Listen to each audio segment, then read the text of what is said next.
Everybody, so we have a quick guess what's in the box video. Well, it's a bag, so let's check out, measure it, and go from there. Appreciate you guys stopping by. Thank you so much for watching.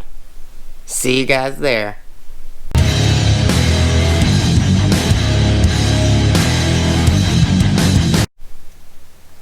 Everybody, so this is just going to be a quick guess what's in the box video, or bag.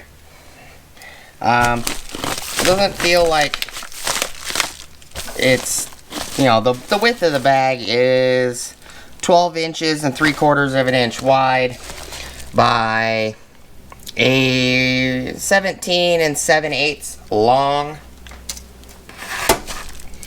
by 1 1/4 inch tall. The actual dimension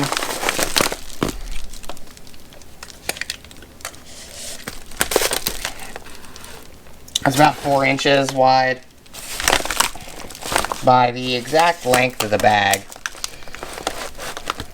17 3/8 long. What do you guys think it is? Do you guys think it's some more of those socket rails sitting right there? Or do you guys think it's something else? Let me know. I appreciate you guys watching. Please like, comment, subscribe. Hit the bell notification icon for future updates. Go check out my Amazon affiliate links, my Acme Tools affiliate links, my DJI Electronics affiliate links, as well as my Ohio Power Tools affiliate links. Hope you guys have fun with the video, and hopefully I'll see you guys in the next video. Hope you guys have a great rest of your day. Thank you for watching. Peace!